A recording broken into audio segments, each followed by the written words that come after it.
Okay, hey everyone, welcome to The Field Between, the only Muslim podcast. My name is Ahmed. I'm Yasmine. What are we talking about today? I love that we're the only Muslim podcast. Only Only one in the whole world? number one. Wow. Yeah. Nice. How have we been, Ahmed? Pretty good. Yeah? Yes. That's good. Next order of business. No, let's talk more about how we've been. Okay, how have you been? I've been feeling a little tired and burnt out, but I think I'm on the up and up. I also was pretty sick this week, but I'm now better, thankfully. What do you think it was? I don't know, but I was really tired. Yeah. Feels good to not be sick anymore. Wow. Yeah. You think it's because it's gray? No, I was like physically sick. I mean, I was sneezing and I had like post-nasal drip and... You don't think it was all in your head? No. Oh, okay. Yeah, because I slept like 13 hours some days. That was not normal. It's still gray as hell outside, but I feel a lot better physically. Yeah. Mentally, I still want sunshine. Yeah. Yeah. That's true. It is very gray. Mm-hmm. But that's a separate issue from me being sick. Yeah. It's pretty good otherwise. Just same old. Yeah, we had a nice end to Ramadan. I think we haven't recorded for a while. Oh, yeah. Belated Eid Mubarak. Yeah, we had a nice Eid. We had a really fun Chandrat party at our house, just like a end of Ramadan party. That was a good time. We've been just hosting like a ton, which has all been really great and lovely community building. Yeah. Yeah. We're headed to North Carolina for a wedding of a good friend that we're excited about. I'm excited to see North Carolina. Oh, actually, I don't know if I'm supposed to say that. I think you can say. No one knows who it is. Is it a surprise? Yeah, maybe I'll cut that part out. Yeah. But yeah, I'm really excited to be in North Carolina in the spring. That's going to be fun. Yeah. Yeah.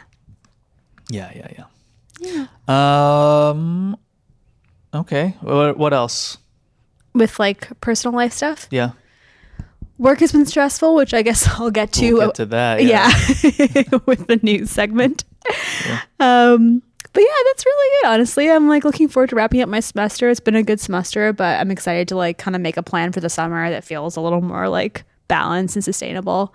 Yeah. Do you want to debrief on your Ramadan goals? How'd it go? Yeah, I prayed a lot more than I normally do, so that was really nice. Got back into a rhythm with prayer. What did you pray for? I just did my regular prayers. But what did you like ask? I wasn't looking for anything. I guess if I'm looking for anything, is to establish a habit of praying more regularly. Oh, interesting. And I've been praying like most days, like at least once a day since then. That's like a habit I really want to sustain. Yeah. I read the Burda, which was fun. Mm-hmm. I think those were my two main goals. I didn't go to the mosque as much as I wanted to, but I feel like my main thing is I wanted to feel more spiritually connected and more in community, and I feel like we definitely did those things. Yeah. How about you? I think prayed more together. I read most of the Burda. I gotta finish that. I read a little bit of that Sirah book, but honestly not that much. I wrote a lot of the screenplay, but not all of it. So I guess that's done. No, you're going to finish it. You're so close now. I shifted because I'm just getting more nervous about the job thing. So I'm spending a lot more time on job applications. So anyway. That's fair. I think all in all, yeah, I think the thing that stands out to me and to us the most that we were talking about is just how many more iftars we got invited to this year versus last year, and how many more events we hosted this year versus last year. And it's a lot more, yeah, and it was nice. Yeah, it's really nice. I know I've said this before, but I really feel it, especially in these times, to like feel tethered to community. Yeah. And it just makes it makes me thinking about like our long term. If we end up here, it makes me feel happier about it or more excited about it, which is nice. Not like I was ever not excited, but I think when we first moved here, like when you first move anywhere, I wasn't like sure if I could see myself like staying here and really flourishing. And I think the more we get embedded in community, the more that I feel that, which is nice. Yeah. Yeah, I mean the cafes have been like insane. Like they've been really fun, but they've been like intense. We've been doing a lot of them, but that's been beautiful for community building. Yeah. But yeah, I mean, I think we hosted like every weekend of Ramadan, plus like one weekend we doubled up. because we also hosted a iftar just for like a few people. So it was a lot of really good community time. Mm-hmm. Yeah. Yeah. We looked at a house this morning. Yeah. Well, we kind of looked outside of it. Yeah. We're not in a position to buy a house, but we will just be. Looked at it and wept We will at be our one. relative poverty. No, we will be one day, inshallah. And I think we're never gonna be property owning class. we will. No, I'm determined. It's gonna happen. Never. It's gonna happen. I wish there was a way to reverse mortgage this cat. She's sitting right next to me. I think, especially in this economy, if we can get you employed again, I think it would be a good time to buy. And I think Pittsburgh is a much more affordable city than other cities we could have ended up in. So I think it'll happen. I think actually we're coming up on a time when it's probably not a great time to buy. I think things are going to crash to the point where the US dollar doesn't even mean it. I think it's just going to be like roving squads, and whoever can do the most violence, like you can just, we'll just like move from house to house like hermit crabs. And if we can evict those people forcibly, that'd be, you know, what all we have to do. right, fair enough. I feel like whenever you think about like things getting really bad, you're kind of just like, all right, then I'll give up. And I'm like, no, we'll find a way to make it work. I don't give up, but I just, No, you don't actually. But when you think about it or you conceptualize it. yeah. I mean, yes, if the U.S. falls to roving, marauding bands, it won't be a great time to buy a house. Yeah. You're right.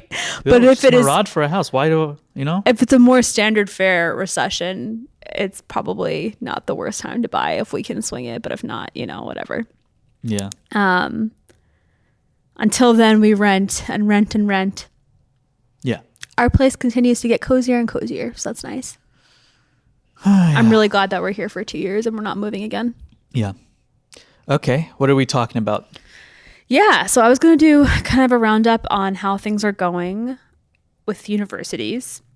Do you want to do that after I have some smaller updates? That sounds great. I'll take us through those and then you can do that. Sounds good. Okay.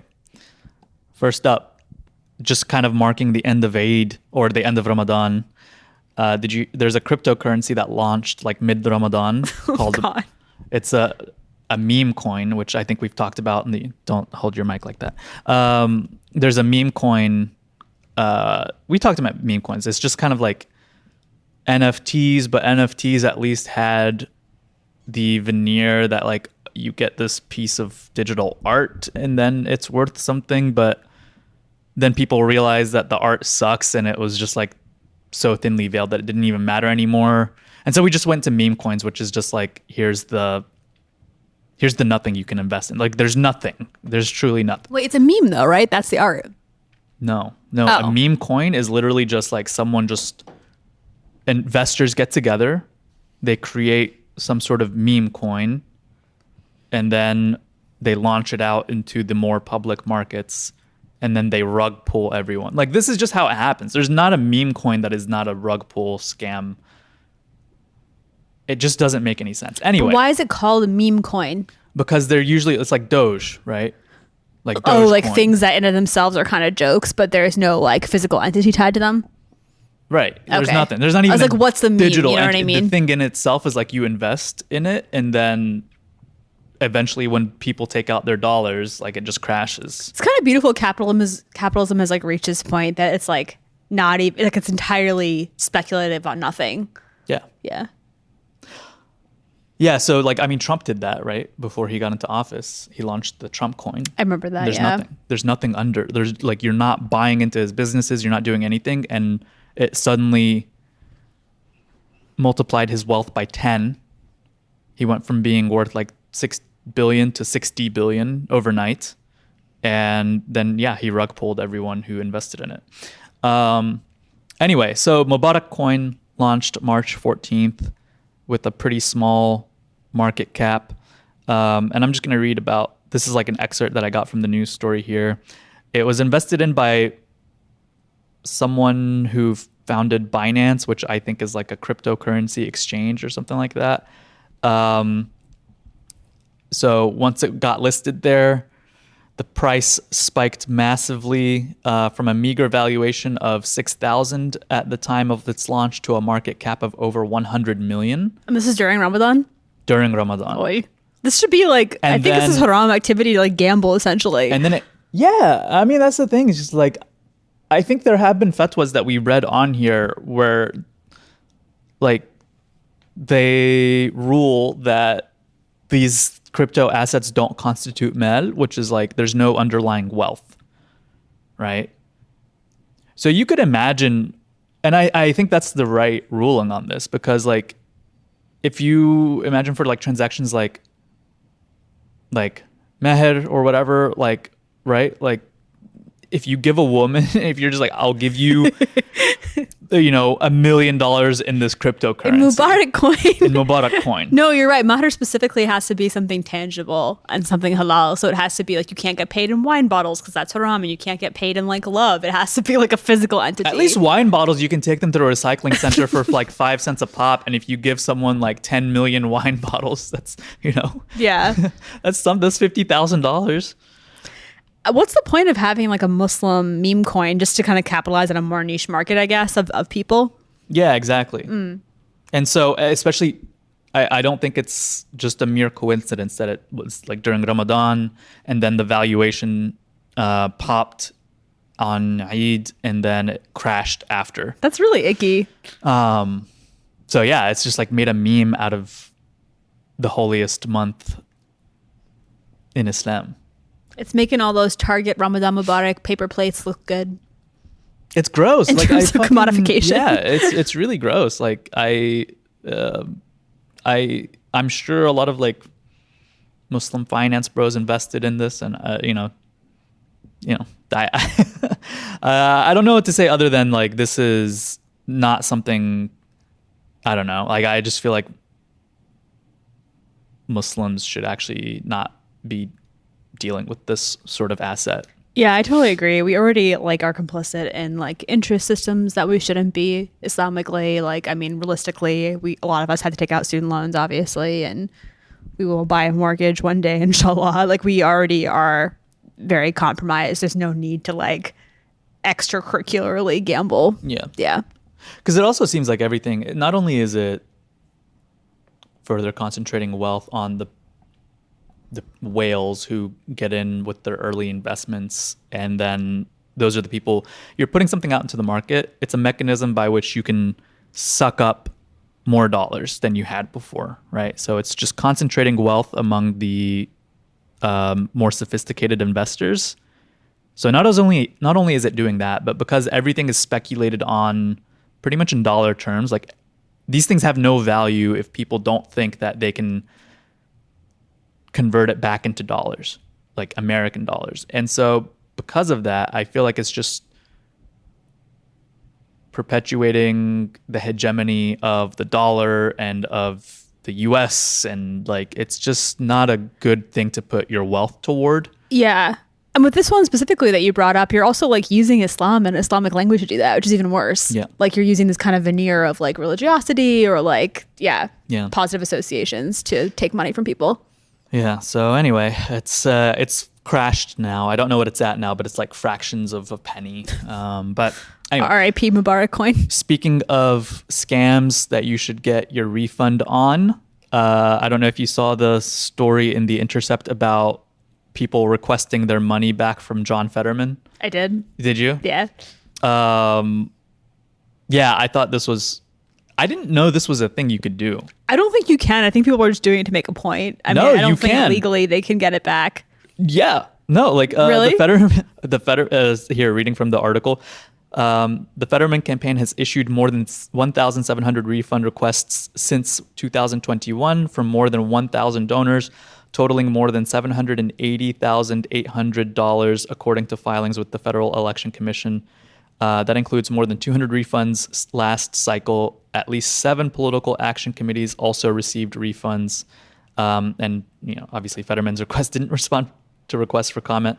But yeah, it seems like you Wait, can. I don't get it. How does that work? Because then wouldn't you always just like request money back if someone lost, for example, or like if they just, supported an individual policy you didn't like?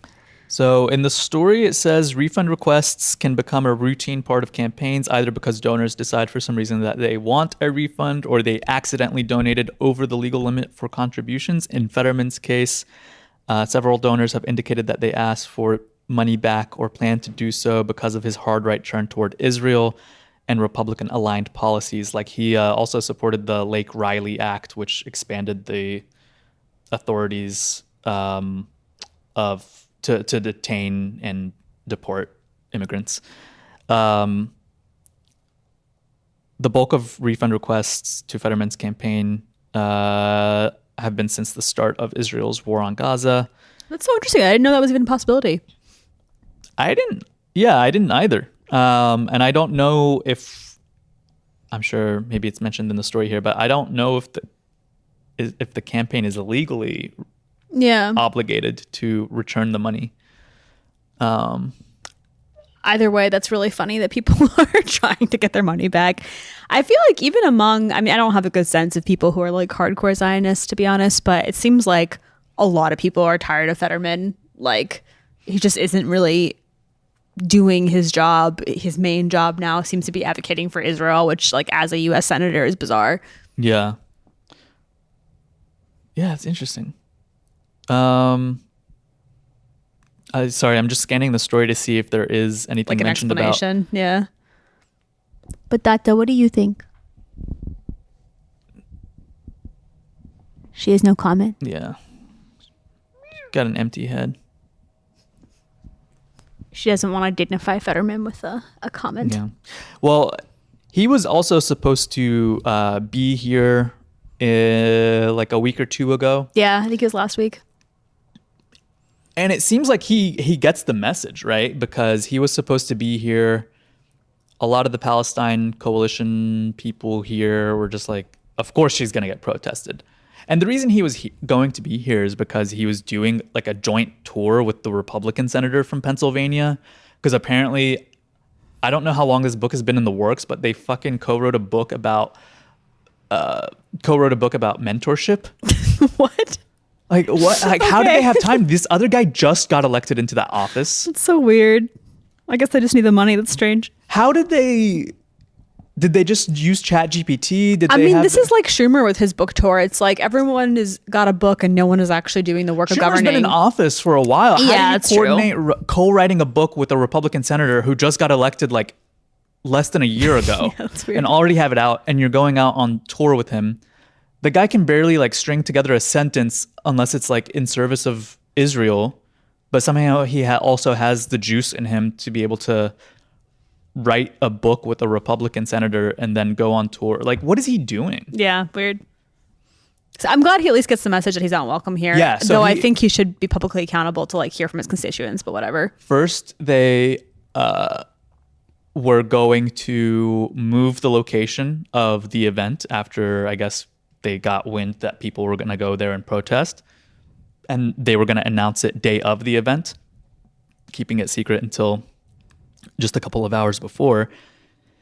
And then like a day or two later, they decided, oh, we're actually just going to cancel it outright. Because they knew it was going to get mobbed by protesters. Yeah, for sure. Right. So it's clear that John Fetterman knows that even his constituency like does not like him, and he's not welcome back in Western Pennsylvania, which I think is great. Yeah, I agree. Anyway, so if you donated to him, definitely make sure to get a refund. Go ahead and get your money back. Third up on scams, where you should try to get your money back, is update on NEOM. I don't know if you've seen any updates from. Oh, I haven't. Remind people what it is. So NEOM is the part of the futuristic city that is kind of just the vision of Saudi Crown Prince Mohammed bin Salman. And they have all these like very big, lofty aspirations for it that, they're building a totally new desert out in the middle of the city. You mean they're building it in the middle of a desert? Yes. Yeah. Sorry. They're building a city out in the middle of the desert from scratch. Is this the one that was going to be like a line for no reason? So part of it is the line. Okay. And one of the things that they had projected was, I think by 2030, they were going to have, 3 miles of like the 10 miles of it built. And they wanted to have 1 million to like 3 million people living there by 2030. They've since revised those projections down to like 300,000 people. Much more modest. Okay. And the Wall Street Journal just published a report earlier this month, or maybe at the end of last month, just talking about how far behind it is and how off a lot of these projections are, which shouldn't be a surprise to anyone who like just even saw the website for NEOM, right? So let me find the article here. While you're finding it, I'll just say, and Ahmed was like way ahead of this news story, and mostly I've learned about it through him. But one of the things that was like so dystopian about this vision of like a city, the part of it that's going to be like all in a line, is that it was going to be very sort of Disney World-esque, and that like people would live on top, and then there would be essentially the workers that were like underneath the ground, and you didn't have to see them, but they would be like popping up to do service. Well, I don't think they didn't bill it as like, oh, workers are going to be doing this. No, they said everything's going to be automated, right? And there are these like 3 layers of the city or whatever, where the automation layer is underneath. But I think what people have hopefully come to realize is that all this promise of like automation and AI for now like rests on still menial labor. Oh, for sure. Yeah. Like those Amazon grocery stores where people walk in, you grab something, you walk out. I think it was recently found out that there's like a bunch of guys in India watching you on a camera and like trying to tabulate everything that you're like picking up and checking out. So it's like, of course, a slave state where a lot of that work that people don't want to do and that can't be done at a market rate, it's just being done by indentured servitudes and slaves who are from like Philippines, poor countries in Southeast Asia, Indian migrant workers. India, Pakistan, Bangladesh. Yeah.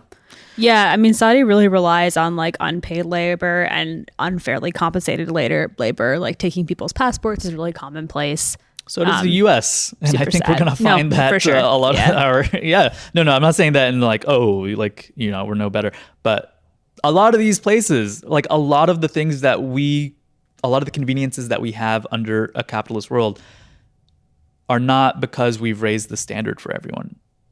It's Truth. like at the expense of other people. This is a little bit, sorry, then we should get to the article. It's a little bit of a tangent, but it's interesting. I've heard that there have been some like payoffs so that like undocumented workers who are like working in farms are like not being rated because like we need that labor. Oh yeah, like the owners of farms and like big conglomerates are like paying off ICE and stuff so that those people are not rated because we need that labor, whereas like people who are easily identifiable are being picked off. Yeah.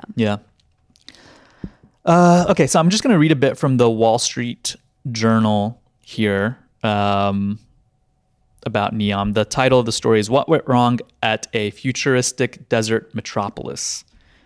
It was supposed to be a launch party for New Saudi Arabia. Will Smith, Tom Brady, and other celebrities gathered on a sandy island one thing, just kind of like, obviously, like they're throwing all this money into the marketing of it, and they have all these celebrities who are going over there, and they're trying to like, catch a ride off of this like cultural cachet of like a lot of these celebrities. Don't hold the microphone like that. Can I lay it down if I'm tired? You can, but you can't like bend the cord. And that should immediately be a red flag. It's like, who is this for? Right? Is it for people like Will Smith, or is it for people who live in Saudi Arabia? Like, I don't know. Or like, what are you trying to cover up with this marketing campaign? Because it's like, if what you're building speaks for itself, then let it do that, rather than like covering it up with all this like, look, here's like a mascot for the city that we have. Like, don't really. I think it's emblematic of like a lot of things now, not to sound too negative, but that like there's a lot of marketing and not a lot of substance. It's like there's not even a product yet. It's the same way that they get like, Larry David did all those like cryptocurrency commercials in the Super Bowl, and like a lot of people are now doing the gambling in the US is the big thing, like all these online sports betting apps, and they have all these celebrities. But anyway, all right.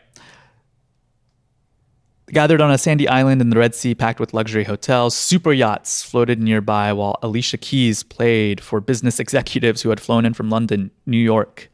Spotlights blared into the night sky.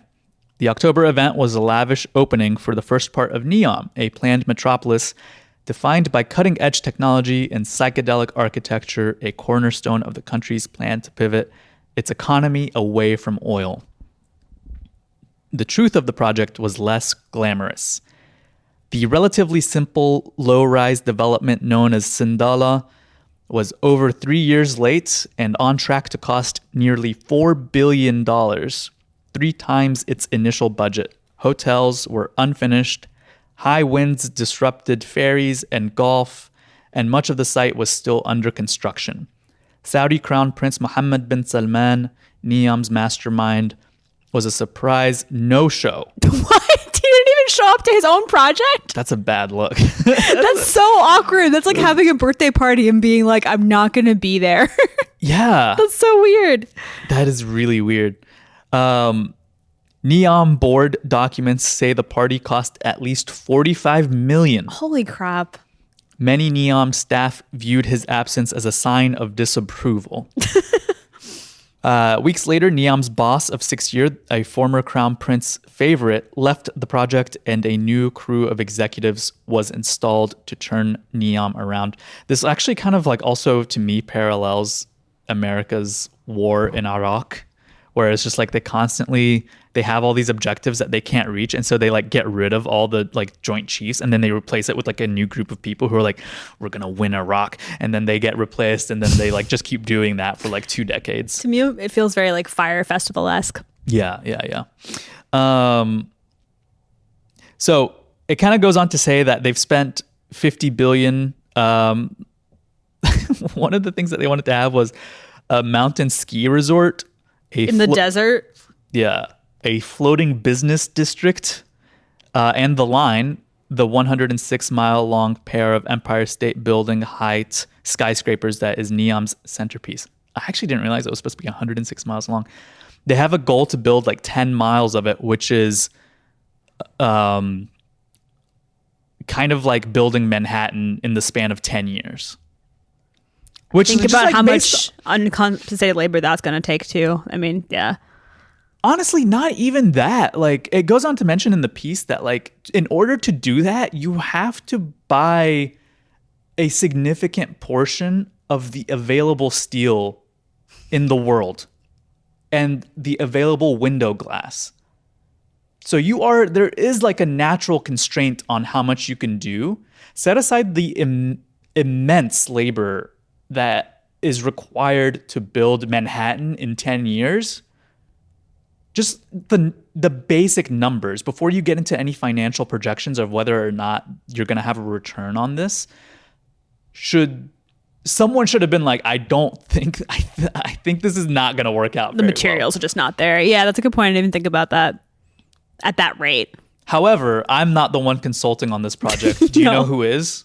Wait, let me guess. Is it someone I know? Is it like Elon Musk or some crap? McKinsey. Oh, of course. Great. McKinsey is making a $130 million fee a year consulting on NEOM. Honestly, good for them for this one project. Why not? But that's the thing. So this is, it goes on to kind of like talk about how they go about, like there's like a report that, either leaked or is out there of all these financial projections that McKinsey has put together and that how they're going about like justifying all this stuff, because they're slated to spend like $8.8 trillion on this, which is about 25 times Saudi Arabia's yearly budget. Wow. Yes. So a budget of, probably yearly $300 billion-ish dollars, and they're going to spend 8.8 trillion on this. And 370 billion for its first phase by 2035. The Saudi state is funding the lion's share of NEOM's initial costs. Also, although officials hope private investors will eventually share the burden.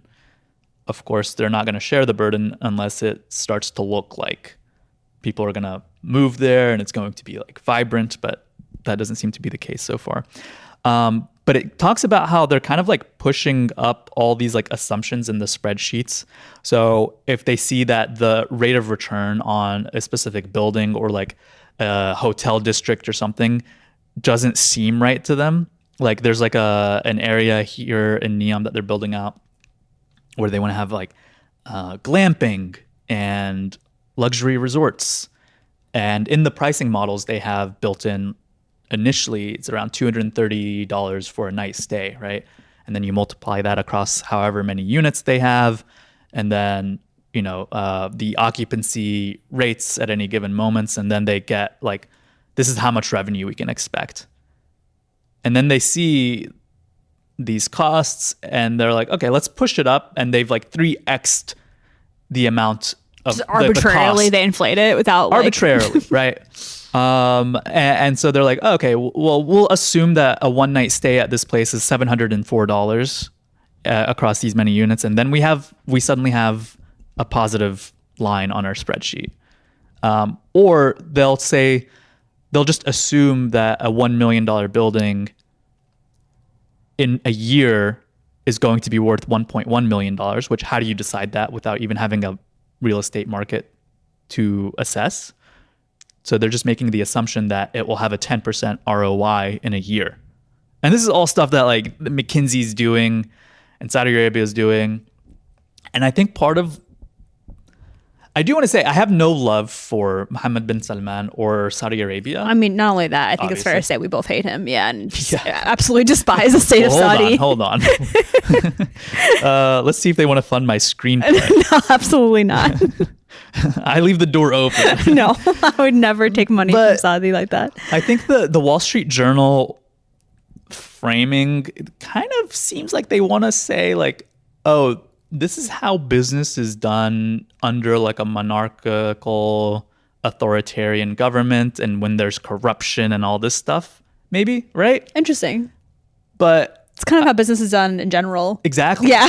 That's what I was saying. If anything, it's like the perfect, like, it's like the zenith of like shitty business practices this globally. Is exactly it's how like business the is natural done everywhere. endpoint. Yeah. Yeah. Anytime totally. you're at a big company and like they're trying to justify a project or something, the underlying assumptions are always based on the fact, like you have speculation. You have to prove value to your investors, and you have to say there's always going to be positive value, because you can't get off the wheel of like seeking profits and growing forever and ever and ever. Otherwise, your investors are going to be unhappy, and then you're done. That's an interesting point. Right? So you're saying they're kind of making it seem like, oh, like they're trying to play big and do business, but like in fact they are doing it in the way that like the Goldman Sachs of the world used to do it before, like the last financial collapse, and like any large company, right? Like the only reason that companies like Theranos and Juicero just aren't around is because they didn't get big enough fast enough. If they had gotten valuations in the hundreds of billions of dollars, they would still be around, and investors would still be trying to cover up and push numbers around to make it seem like it's profitable, right? Yeah. So yeah, I think that's exactly the point, is that this is not just Saudi Arabia. This is just how business is done, baby, especially when McKinsey's involved. I mean, this is like if like Willy Wonka converted to like the teachings of Ibn Wahab, you know what I'm saying? Like, and just like got a ton of money. Like he just like he was just like a Wahhabist Willy Wonka. Honestly, like MBS is not even a Wahhabi. Like I don't think he has like a strong ideological drive besides profit. You don't think they use kind of they're religious authoritarian? I mean, they're softening on that. The thing is, they're not softening in terms of their authoritarianism, but they're softening on their religious brand. Interesting. I mean, like women can drive now, but like the women who fought for that right are still in jail. Yeah. So that's kind of where they're at. Yeah. I will say, I think in more ideal circumstances, like countries do actually differ from businesses in that they can promise returns in perpetuity, because the underlying asset is the fact that people live within their borders and people will continue to reproduce themselves, and that is economic activity. And so that's why they can only reproduce themselves in ways that are full and robust if you have a good redistributive mechanism. The thing that's hard about a country like Saudi, which is different than the US, even though there is obviously some overlap, is that like people who are citizens of Saudi are well taken care of by the state. Like they always will be. Like the oil money like is distributed in a way that like all Saudi citizens are cared for. Yeah. But those people live off of a permanent underclass of people who have no rights. And Exactly. so those people are not going to like see any positive returns or like, you know, beyond like menial wages probably from this sort of thing. So, I mean, the idea of like state sponsored projects is sort of interesting, but in this case, like the state relies on a kind of globalized underclass. So, well, exactly. That's not sustainable, right? Like that is why you need, if you run your country like a business in the sense that it's all just kind of bullshit numbers and then you suck up money to the top and it relies on the work of a large underclass of people, that's not sustainable because at some point it's going to break, right? Like, I mean, it's sustainable in the case that there is like an infinite underclass with the global capitalist system. I mean, sustainable for whom? It's sustainable for Saudi. It's not sustainable for like the livelihood and like happiness of those people that are working there. But yeah, this is like I remember there was a friend we had a couple of Saudi international students at my undergrad at University of Wisconsin-Madison kind of randomly.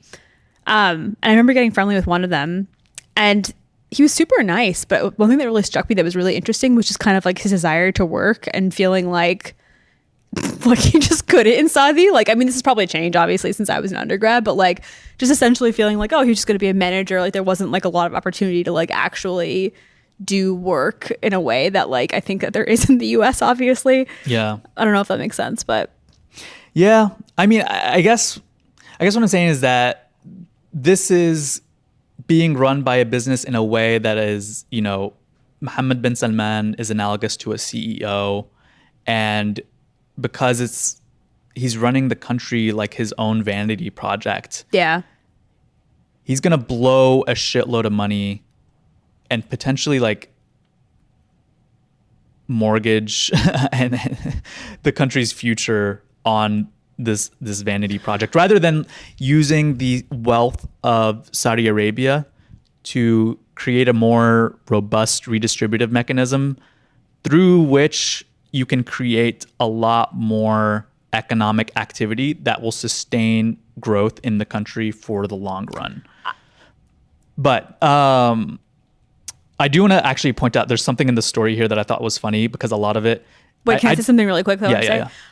So I do think like obviously NEOM is dumb and a vanity project, but I think one thing he's onto that is smart is diversifying the economy, like making it so it's less strictly dependent on oil. And I think one place that we're seeing them do that well was like the movie we reviewed last episode or like this series. Like they're trying to get into the arts and stuff. Sports. Like I think it's all spiritually bereft and shitty. Like I don't like it, but I think that is like a smart move strategically. And again, like I don't know if there's a huge like risk in the immediate future as long as they have oil money and now they're diversifying. I mean, yeah, this project might spend $8.8 trillion that's on true. something. This project might blow up. That's but fair. I also feel like, okay, I'm not even saying that building NEOM and having a grand vision of the future where you're saying we need to build more infrastructure and we need to make it beautiful and whatever, like that in and of itself is not bad. Which actually, so this brings me to the point I was going to bring. In the article, it mentions, and I didn't know this about Mohammed bin Salman, but apparently he's like a really big fan of sci-fi. Really? Yeah. That's kind of dark. and so he's inspired also by like Marvel movies and sci-fi stuff. Oh, God. And one of the designers he brought in to make some of the buildings or design some of the buildings and architecture in NEOM is a guy named Olivier Prawn, who designed a bunch of like Marvel movie shit. And one of the buildings, like Mohammed bin Salman has this idea for like floating architecture or like upside down architecture. So they want to suspend buildings from like steel wire and all this stuff so that it's like you have architecture floating for part of it. Which I hope there aren't earthquakes there, because could you imagine it just combines my worst fear of dying in a plane crash and earthquakes together, you know what I'm saying? Like but Anyway, I also feel like the fact that he is inspired by that aesthetic. There's a metaphor there, because Marvel movies have gotten worse and worse as their budgets have gotten bigger and bigger, and they've also had a negative impact, I think you could argue, on how other movies are produced and made and like financed. And now this guy is just trying to do like the Marvel movies of cities, where it's just kind of, we're going to make it look flashy, but it is really just kind of it's an investment vehicle rather than a place where people will live, and a place that is built for what people want rather than like what this one guy wants or thinks is cool. Right. I think that's what you're really getting to here, which I agree with. It's just kind of like, yeah, there's nothing wrong with infrastructure projects if they're serving a purpose, but this is literally purposeless. Like, it's just a vanity project for the sake of it, for the sake of like looking flashy and having Will Smith come to your opening, and not for the sake of a sustainable project. And he's willing to pay McKinsey $130 million a year and have a $45 million party to that he doesn't even show up to. Or to have people tell him, yes, this is a good idea. Yeah. I also feel like my man probably watches like Marvel movies and like sympathizes with the evil characters. He's probably like, yeah, maybe. This is cool. Like, that definitely seems like the vibe. Or he sees Ultron or whatever and he's like, damn, dude, we need that. Yeah. We have to take a little break because I have to pop the bread in the oven. Okay, I'm going to run to the bathroom. I'll be right back.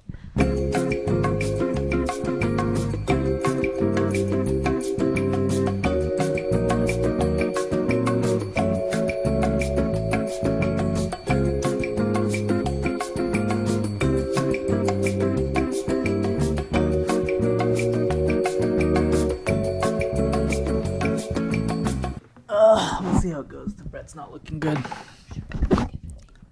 No, it's bad. One of them got smushed in the crock pot the Dutch oven, because it's too small, and then they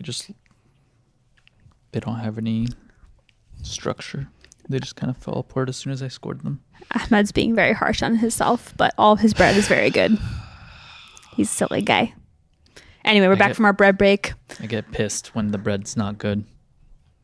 You've got very high standards. No, I just have basic standards. No, you don't. All of your fresh bread is so good. Anyway, where were we? We were wrapping up MBS. Oh, yeah. Basically, he's silly. Yes. I think that's just the gist of this story, is that there are a lot of people just like slowly sucking out money from this whole project, McKinsey included, and doing whatever they can to make it look on paper that it's working.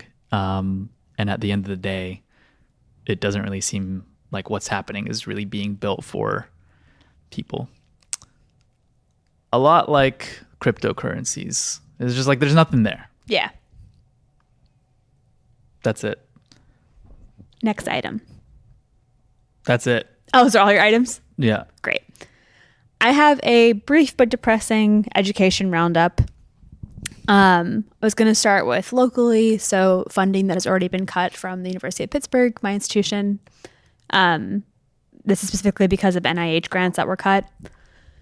So there are 3 studies so far that have been nixed because of restrictions that were put on NIH funding, and this is not the same as the much larger percentage of funding that will be lost if it doesn't win out in the courts. This is like already gone. Mm-hmm. I believe, don't quote me on this, but I've heard rumor that someone already actually lost their job because their lab doesn't have money anymore and they don't have funding for their project. But the first thing that got cut, presumably because of DEI associations, was a study on investigating suicide vulnerability among LGBTQ people ages 18 to 30. They lost all their funding. Another study that was cut was researching vaccine consent laws affecting minors and potential interventions to improve vaccine use. And then lastly, and this was actually supposed to be from USAID, this money, to $25.5 million to study products that protect against sexually transmitted HIV in young women, gay men, transgender women, and other groups. So all 3 of those have already been cut. They're not coming back. but the university stands to lose 183 million annually if the 15% NIH cap on indirect cost reimbursement doesn't survive the court challenge, which hopefully it will. So there's that. There's already been like loss of funding. Some people's jobs have been affected. And if like the PI or professor in charge loses their funding, that also means that like lab researchers, many of whom are grad students, lose that access. Yep.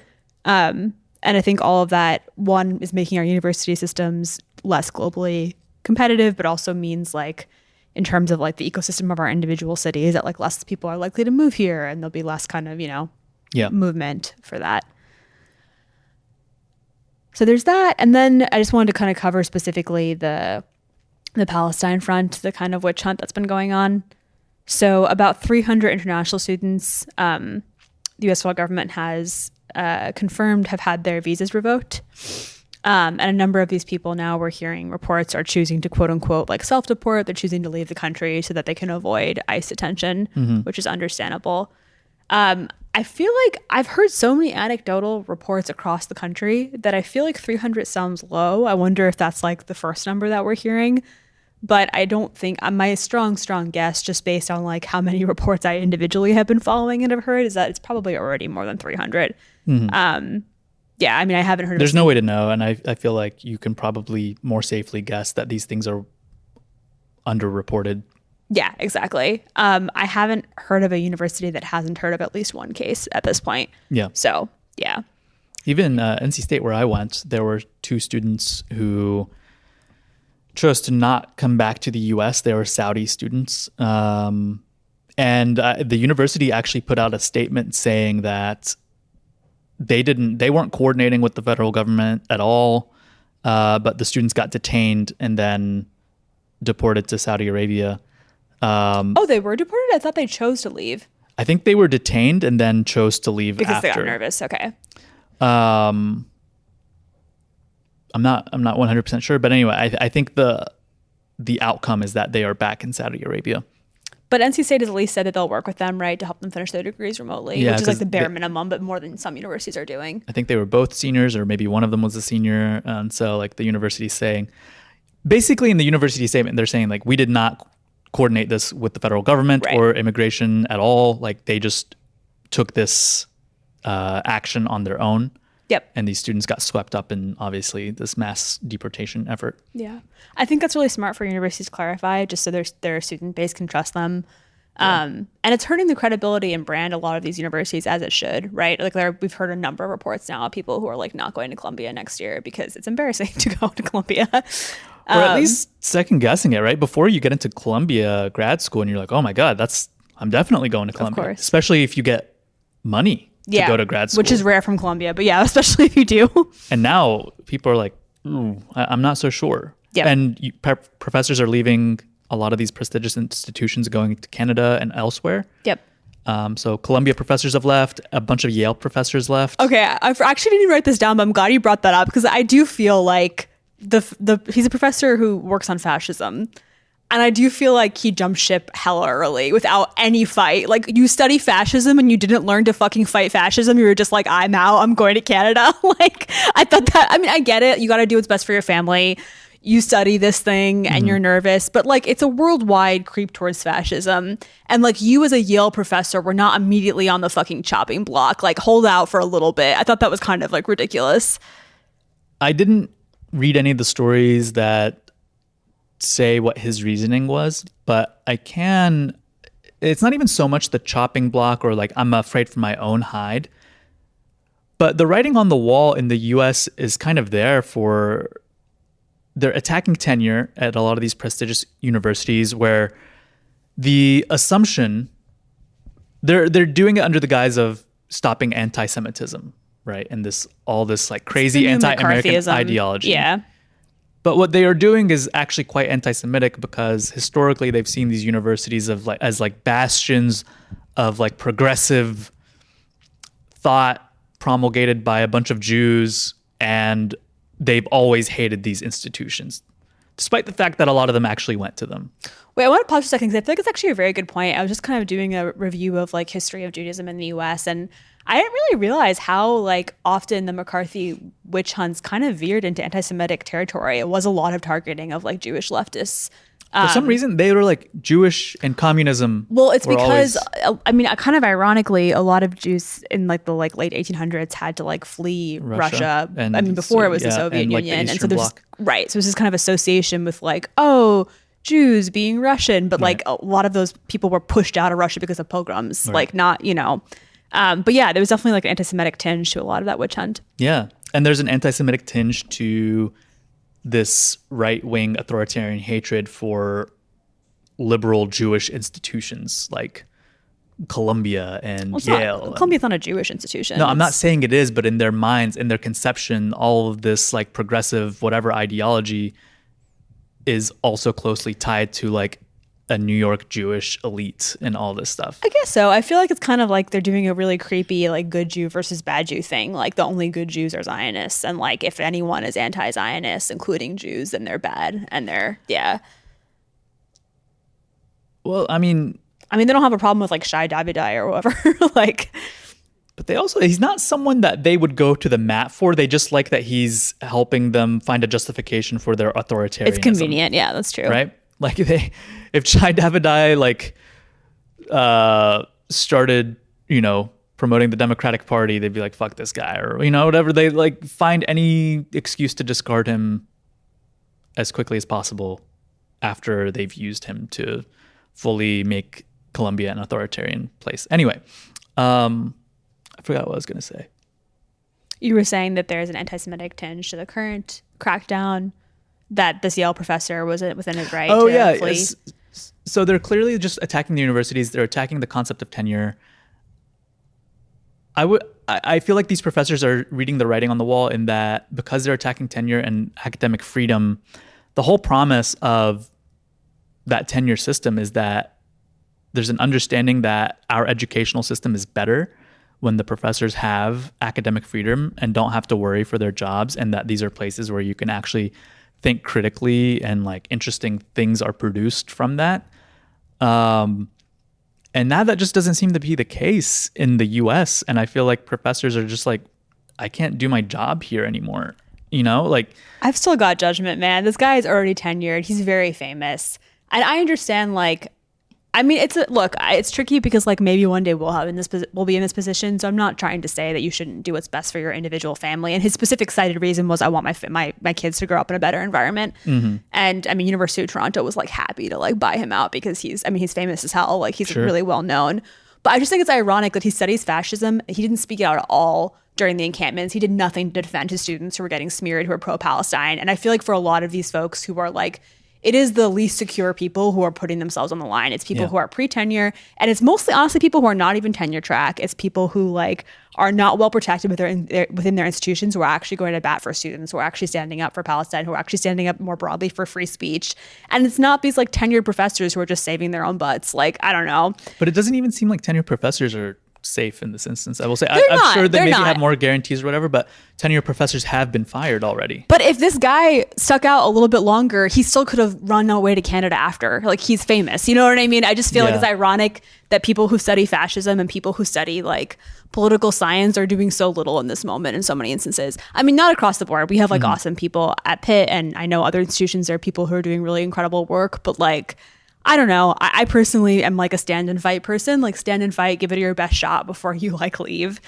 I feel you. But I also do understand, especially if you have kids and you're like, what educational system are they going to go to? Are they going to go to one that is just heavily shaped by authoritarianism, in the sense that what they're taught in schools is going to be what people in the Trump administration want them to learn? My man's at Yale. He can afford a tutor. Like, I don't know. Yeah. Rich people. Yeah, for sure. Rich people will always be able to get around this shit, at least for the foreseeable future. But look, everyone has different lines. I'm not saying, I mean, I've already talked about this in the podcast. I definitely have like run instincts too, and I get that. And I also think that it's fair enough, especially when you have kids, to do what's best for your family. Like, I'm not judging anyone for that. I just thought it was a little ironic, given that what he studies and given like what he's made his career off of, that he didn't have much of a backbone. And like, this is the first he's speaking out is like when he had opportunity to leave. I feel you. Yeah. I haven't read any of the. I've mostly read people in similar positions to me complaining. So maybe I'm a little bit like geared up about it, but maybe, but yeah, I don't know. I can definitely understand that if you're working at an institution like Yale or a lot of these universities that are just showing that they're not opposed to just being jails for the students. Yeah, and fascist mouthpieces for sure. And you're just like, okay, I don't want to be part of that system. Right. And actually one person is powerless to change it. And also maybe too many of us are too cushy in our jobs to be able to actually change it. There's not a critical mass of solidarity here. So you just. But it's a self-fulfilling prophecy. You know what I mean? Like now is the time. Like if you don't make a mark now, then yes, it's game over. Like, and we will all have to, inshallah, get jobs in Europe or Canada. But like, give it a shot before you just let the whole thing like. Fall. I am personally on the same page as you are. Yeah, I think you should stay and fight. But I think especially this would not surprise me as a rationale. Yeah, I think especially. I mean, and that's why like, and I'm not trying to like smear his work. I haven't read it. I'm sure it's wonderful, but. Especially, like, I think this is why people like that are able to get tenure institutions like Yale, because they ultimately never do rock the boat unless it's in their self-interest. You know what I mean? Like, if he had, this is the thing, like, he's in a position of power now where, like, if he were to rock the boat and were to get fired, he could absolutely find a job abroad. And most people can't say that. So, yeah. Returning to the case of, so we talked about the 300 international students who had their visas revoked. I wanted to do a quick run through of people who have been detained by ICE. So we've talked about Mahmoud Khalil already, who's, I think, the only green card holder on this list, which is kind of extraordinary. Everyone else is like, you know, student visa status or like work visa status. He's supposed to be moved to New York, but is still being held currently in Louisiana. And I think initially it seemed like his case was exceptional, but it was really just the first of many, unfortunately. Yep. There was Ranjani Srinvasan, who was an Indian student on a student visa at Columbia. Her case is bizarre because it seems like she wasn't involved at all. She was accidentally swept up on her way home from a protest. But then the charges were dropped against her. She like posted a little bit online, but she herself has said like she should have been more involved in the protest. She wasn't. And she just kind of got freaked out by ICE going to her house, and she chose to go to Canada to take refuge. Hold on. Bread time. So she's no longer, we're still recording, right? Yep. So she's no longer in the U.S. This is a really interesting case, also at Columbia, of Youngso Chung. Sorry if I'm like mispronouncing her name. No, you nailed it. Nice. Are you an authority on Korean pronunciation? Yeah, it's perfect. Thank you. I mean, one thing that's kind of disturbing about this, she's been in the U.S. since she was like 7. Like, she's very much like an American. I don't know like what her situation is, that she doesn't have citizenship status, but she must be a green card holder or something. Like, she's been here like her entire adult life, even before her adult life. And one thing I find interesting about her situation, so ICE visited her, and then she's one of the people who's like actually suing the Trump administration in order to try and avoid deportation. Yep. And her lawyers have done a really good job concealing her whereabouts. No one knows where she is, but I think that's a good model to follow for future students. I mean, not everyone wants to stick it out like this and avoid and like, you know, risk ICE detention. But if you really need to stay in the U.S. or wish to stay in the U.S., I think that's really smart. And I think that's something we should be looking at as a model. Yeah, that's one thing. They clearly are targeting people who are suing the administration for illegal and unconstitutional practices. So Mamadou Tall, who's a PhD student at Cornell, has also been deported. He's like, I think... he's self-deported. He is both Gambian and British. And he went back to London.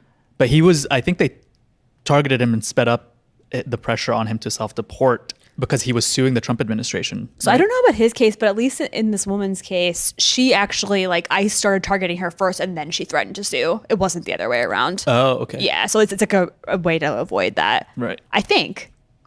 Maybe I'm getting the timeline wrong. Yeah.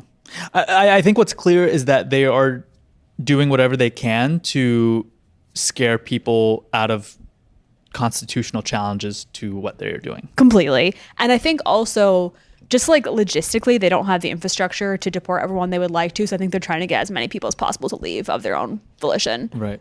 Something else I was listening to, like I think it was a daily podcast, maybe, I forget.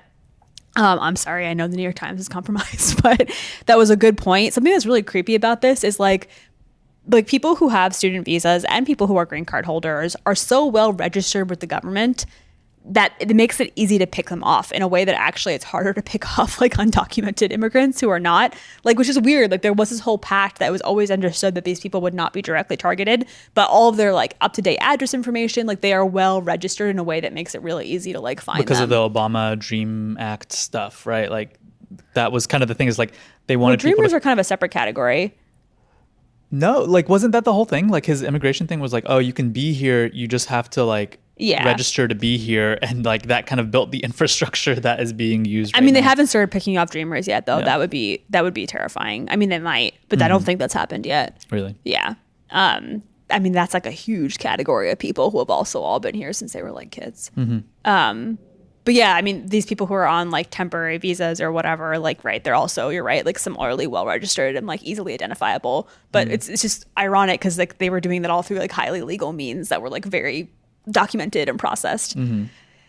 There's Rumesa Ozturk. Honestly, this is one of the ones that upsets me the most, just because like the footage is so hard to watch. Like she looks so scared. She was on her way to an iftar dinner. She's a Turkish Fulbright student. Hijabi. I mean, yeah. I mean, all these. The video's been going around, but right, like approached on the street by, again, plainclothes officers.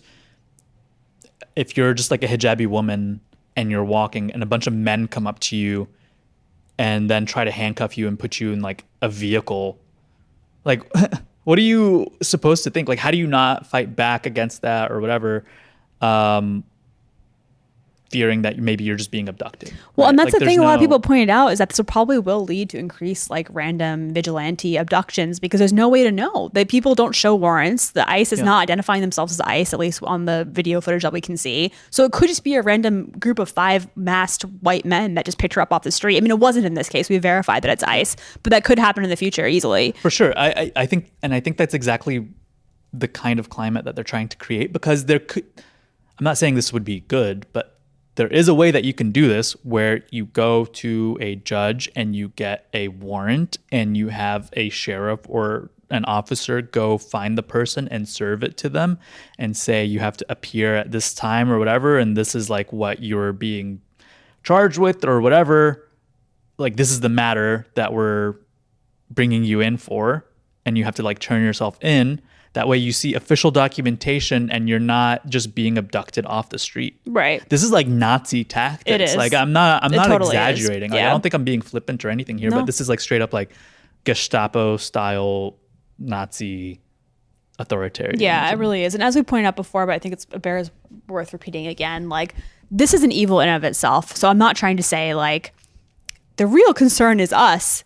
But also, if there is no due process for non-citizens, we are milliseconds away from them just saying like, you can't prove you're a citizen. Like that is absolutely the next step.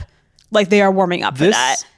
I think I've talked about this before, but when I was arrested for protesting, I was picked off of the group because I was the only one who was not born in the U.S. and I had to go to a back room with federal agents who then grilled me and asked, do you have, mind you, this is after I was processed and they took everything that I had on me, including my shoelaces. And then they asked, do you have any documentation or anything on you that proves you're a U.S. citizen? And you're like, no, you literally just took all my stuff. And I said, no, I don't have any shoelaces. Like, I don't have anything. Like, you took my wallet, you took everything. On top of that, I don't walk around with my passport. I don't walk around with proof of like my U.S. citizenship at all time, because I thought that wasn't the country that we lived in. You know what I'm saying? Obviously back then, I mean, it was under like around the time of Trump's Muslim ban and all that stuff. But I was like, okay, I'm a naturalized citizen. It's going to be fine. Like they're just doing their whole ICE routine where they want to question and see if there are other people who they can find out around me to deport and whatever. That you would give up, yeah. But now it's not so crazy to imagine that if this happened to me, a naturalized citizen who's born in Egypt, if they were like, do you have the documentation on you? And I'm like, no, I don't. And they're like, okay, well, they could detain me more indefinitely, or at some point they could decide or open the door to being like, okay, yeah, naturalized citizens who attend these kinds of events, we don't want them anymore. We'll denaturalize you. Yeah, totally. We're still a few steps away from that, but it is increasingly more and more conceivable, which is alarming. Yeah. Yeah. And that's such a good reminder that these kind of like crazy police tactics are not new. I mean, like, yes, it's being amplified. Yes, it's being sped up. Yes, it's definitely worsening. But like, I mean, that's crazy that you were protesting as a citizen and then they tried to grill you about your citizenship, like even like years ago. Yeah. Yeah. Rumesa's crime was publishing a op-ed in her university newspaper at Tufts. That's the only thing that they've been mentioning. I will say, to Tufts' credit, again, low bar, but a lot of these, I mean, like Columbia straight up collaborated with ICE, like literally gave up students' addresses.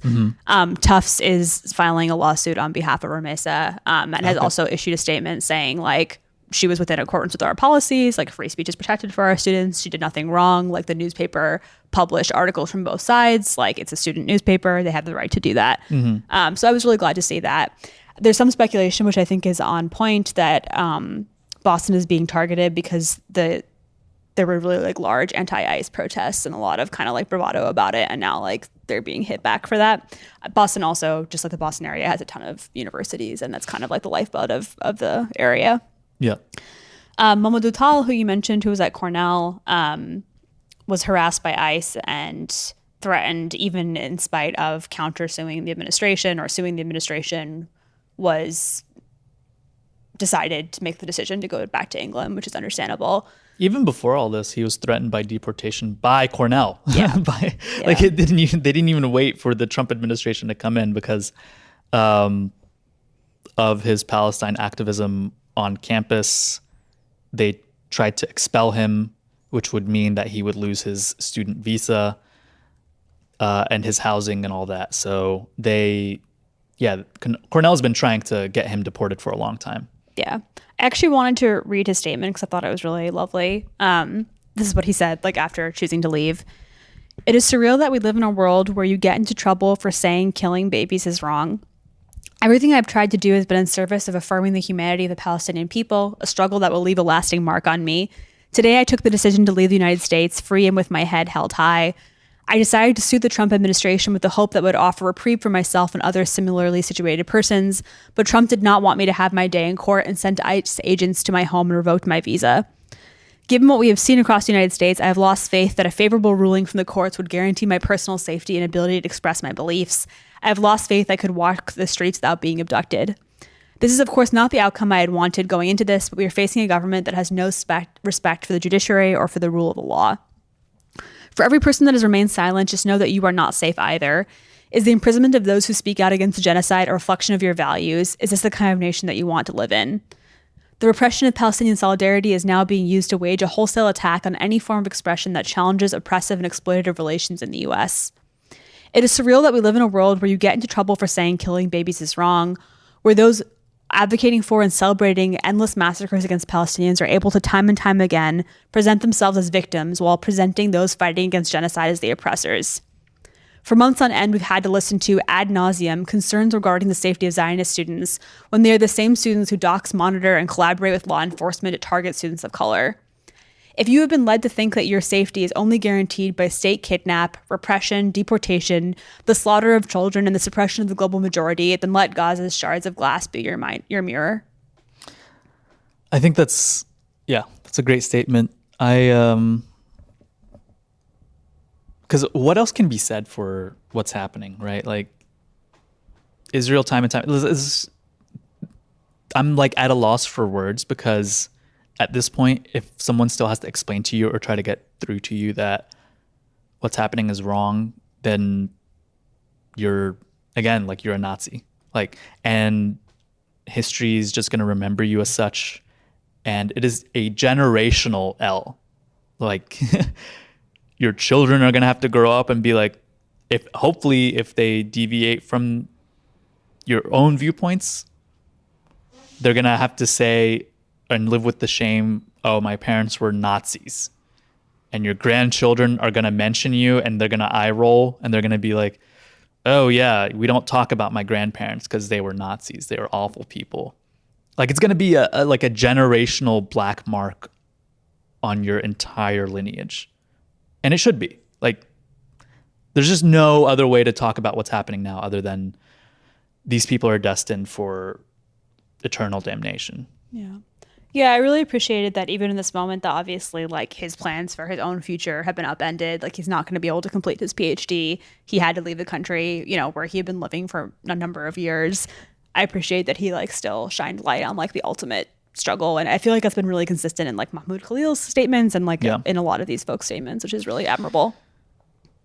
Yeah, I think that's what it's all about. It's like these people are clearly in touch. Like, we're in bad times, but everyone who is on the side of sympathizing with Palestinians and anyone who is facing repression right now, it ultimately comes from a place of like, we can build a better world. The fact that we haven't is not because we don't know how to, it's because the people in power don't want us to. Yeah, are preventing us from doing so. So it's fundamentally like an optimistic position to take. Yeah, I agree with that. Just two more on this list. Badr Khan Suri. This is the only professor on this list. He's a visiting professor at Georgetown. Oh, yeah. His wife is Palestinian American. See, that seems to be like his crime. Yep. Like nothing else. He's from India. He's also, I think he also got dragged to Louisiana. They keep on dragging everyone to Louisiana because they have such poor protections down there. Yeah. And because they have such expensive ICE centers. And I think similarly, you know, who knows the complete rhyme or reason, but like I think they're like targeting high profile universities because it makes a statement about like attacking education. It's also where their kids go. What do you mean where their kids go? Trump's kid.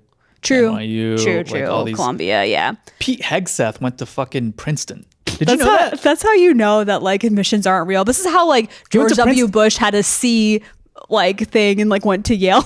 Like a C average. Pete Hegseth has such, I mean, I guess this is not. It's not a meritocracy. Yeah. He has such like alcoholic, like just got dishonorably discharged from the Marines energy.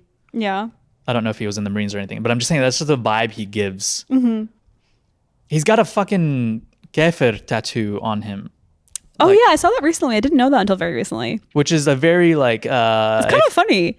Well, I mean, it's a very much like a kind of a white supremacist militia type thing to have on because these people have all the infidel stickers. It's like a guy who has a truck that has Punisher stickers on. That's the guy who's in charge of the Pentagon. Yeah. For those who don't know, kafir means unbeliever. I think it is interesting because it just shows like how similar extremist ideologies are. Like that's, you know, like that's much more legible to like ISIS than it would be to like your average Muslim as like a normal thing to do. You know what I mean? Say that again? I think it shows how similar extremists are. Mm-hmm. Yeah. Just in their like kind of clash of civilizations rhetoric. Kafir is like the white guy's N-word. I mean, I've heard Muslims use that term. It's not like Muslims don't use it, obviously. No, I know, but Muslims use it pejoratively. Yeah, of course. Toward toward anyone who's like not Muslim. Right. I don't use that word to describe someone. Yeah, although obviously not. Right, but it is like though maybe PX. they have heard the word. They like picked it up because they went to go fight in Iraq and Afghanistan. Yeah. And they're like, yeah, I'm going to redefine this word for myself. They should drop the hard R. I feel like they should drop it. But like, you know what I'm saying? Like, that's kind of, they were just like happy to find that because I feel like that's their N-word that they feel like they're like, yes, reclaiming. Reclaim it. Interesting. But it's only like a subset of like really racist guys who have done so. There's something there. We'll return to it. Yeah.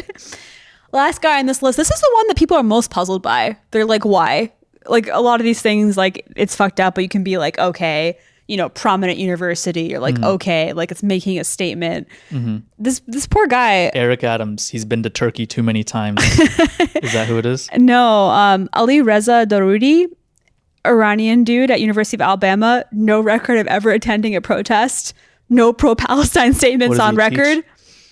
I think like something in STEM. He's a PhD student. Something in University of Alabama. Everyone's like question mark. Even people in Alabama have been like, like sad, but like don't understand like what the connection is. It's gotta be that someone in his department or something tipped off. Maybe someone just wanted to like get rid of him. But did he like overstay his visa or something? Or? No. It's just a normal guy, normal PhD student abducted by ICE. Unclear why. I mean, none of these people there's a reason for, but Maybe this guy. is he STEM? I think so. Let me look him up again.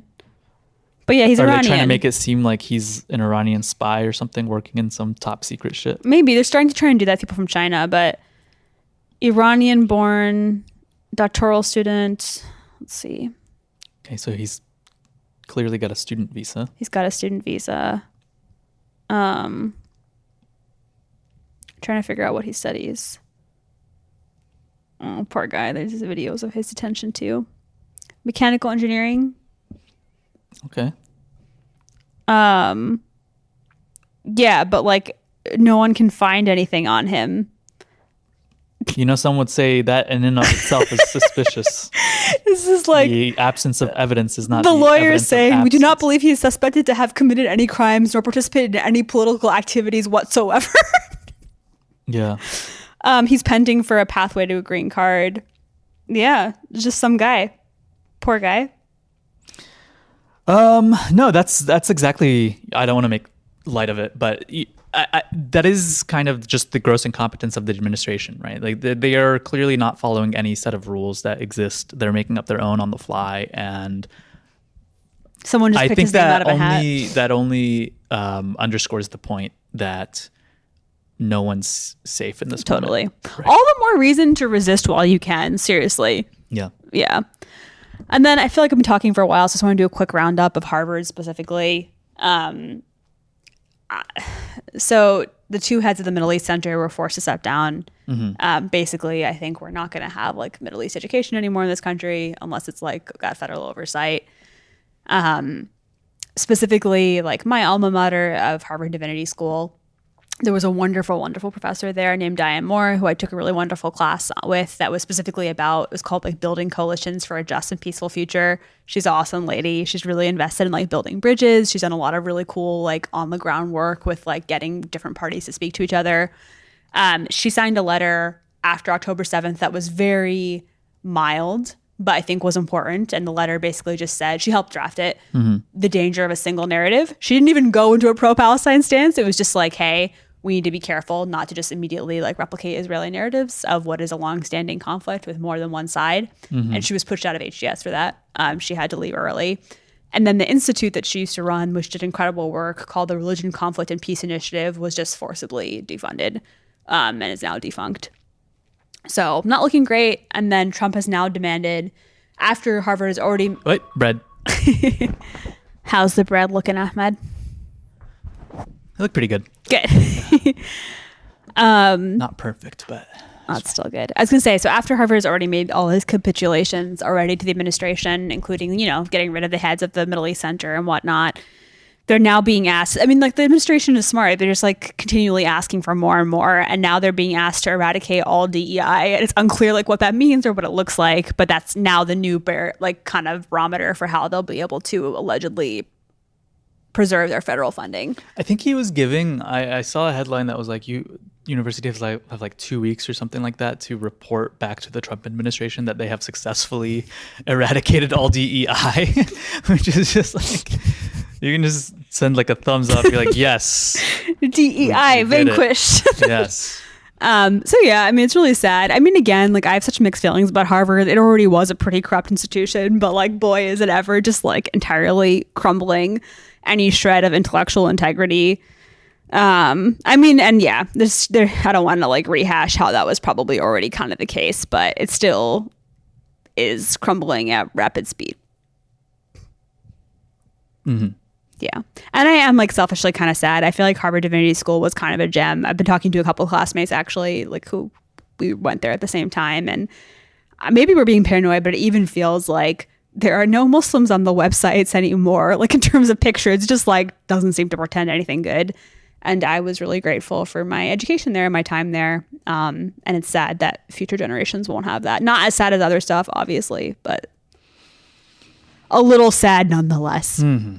Yeah. That's all I had for the education roundup. It's looking rough. Students are awesome. I hope that the students overthrow everything and we give it our best shot to build something back up. There needs to be a coordinated way to boycott these institutions.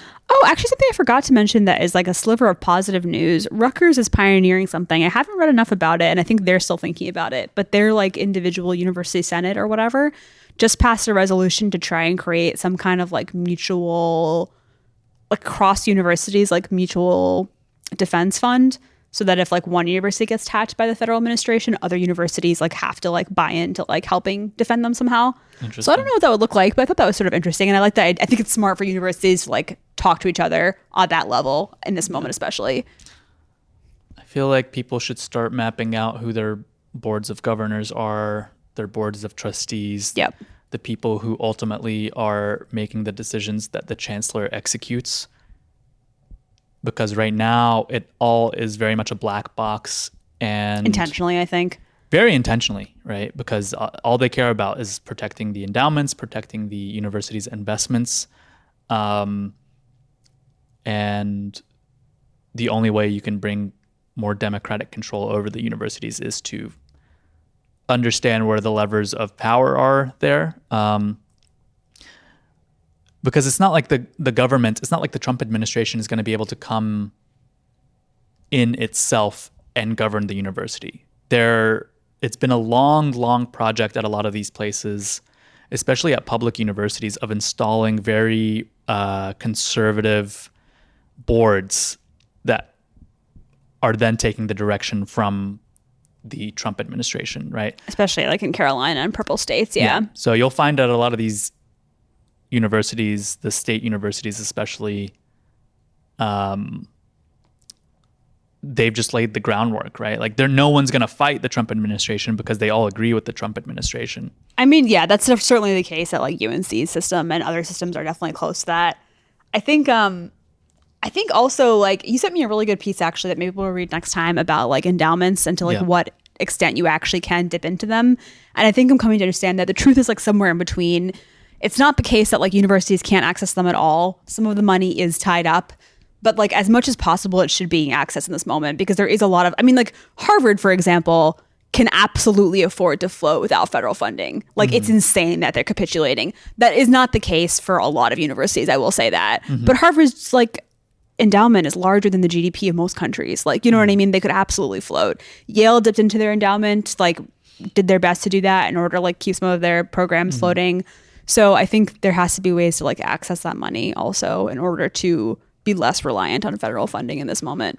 Yeah, we can go through it, but it sounds like even with Harvard, certain gifts are set aside for specific things, and so they can't access them legally without going to a court and having the court rule that it would be okay to access those funds for other things. Which then, like, one, now is the moment to go to court, but two, that is not the case for all the funding, though. Some money is flexible, and there's still a desire. It's definitely more flexible than they want you to make. There's a desire to like to maintain it just for the sake of maintaining it, but like at the point in which like there might not be a U.S. university system with any shred of international or global credibility within 4 years, like since the threat is that existential, it's like now is the time to tap into that money, you know? Yep. Yeah. All right, I'm pretty hungry. I'm gonna eat some soup. I'm very hungry. Yeah. You should eat some chicken. I'll leave you on this note again. Israel sucks. It's bad.